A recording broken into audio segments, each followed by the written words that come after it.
Hi, my name is Fernanda Martinez, and I'm going to talk about what is feminism. Well, feminism it is defined as a belief in society, in social, political, and economic equality, and all sexes. The goal of feminism is to change the system inequality women face on a daily basis. It could be either at work, at home, at school, in general society, because we can see nowadays the difference that we suffer as women. For example, not just in paychecks or working conditions or maybe working opportunities, but also the way they treat us. We are maybe seen as the weak or the weaker sex just because we are women, or sometimes we are not hired for a job because as women we can get pregnant and that's a loss for the company, so they just won't hire as many women as men, and I think that's really unfair. Feminism has of course different types of feminism that they stand for the same goals, the same objective, but with different ways and aspects that involve the feminism. For example, there are radicals, liberals, and culturals. But in general, an example of different feminisms could be the trans feminism or the radicals, that radicals think that an example is men cannot be part of this movement because this is a women's movement. And in the trans feminism, they think that a trans woman can be, of course, involved in this feminism because she is a woman. So there are different aspects that involve the feminism, and that is what they are different types of it. Then feminism can be divided in we know three different waves. The first wave was in the late 19th centuries when the first appearance of feminist ideas appeared. They were a couple of women, a group of women that were looking for um, different demands on women's rights. For example, the right to vote. And indeed, the Congress finally passed the 19th century amendment in 1920s and gave the woman the right to vote, between other rights. There were the second wave took place in 1960s and the 70s. It was built on the first wave of feminism and challenged women's role in society. It challenged the way women should always be at the house cleaning and having babies, and how they couldn't go out and work.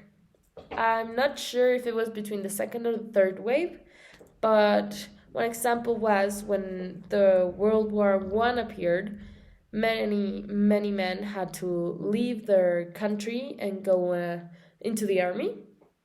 So women were left in the industrial part, the industries, the factories, and they were the ones who had to take care of these things. So they were in charge, and that gave them a little bit of economic freedom to show everyone that as women we could work in factories indeed and do the same job men could. Then this was uh, this was inspired by the civil rights movement.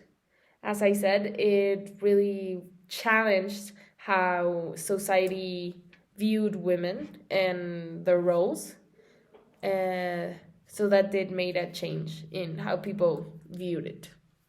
Not a big one, but it did. The third wave was a little bit more of the results that the first two brought. Women were able to enjoy more rights and power going into the 1990s. They were able to think about other aspects of their identity. They were a lot, they had more freedom about being who they were without this, of course, the stereotype and the society was not open about it, but it was already kind of opening to this new feminist ideas. We were able to see the results of the previous waves, and different aspects got better for women politically, economically, individually. Um, well, feminism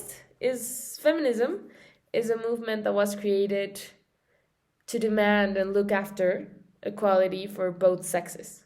And of course, the respect of women as equals, to look at us as you look at men because we're not different. We are exactly the same and we have the exact same capacities. There is not a stronger or weaker sex, there is not a more capable sex. Of course, biologically, men are stronger because of how our bodies are formed, but that doesn't make us any less of a human or give us any less rights. All throughout history, we have been fighting to get the place that we deserve just for being humans. And to get to where we are, there have been many, many women that have done incredible things, published books, text, given speeches, make changes to show the world that women can do exactly the same and we deserve rights, equality, respect, help, because there is a lot of violentation against women. There is a lot of violence going on, maybe domestically, or it could be either physical or emotional.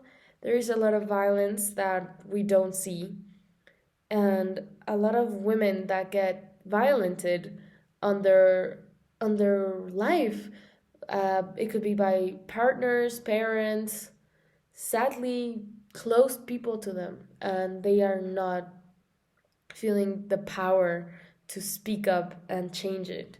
They don't feel that safety. And that's what we have to change because it is not right, women or men, to be suffering that kind of situations. We do have a long way to go.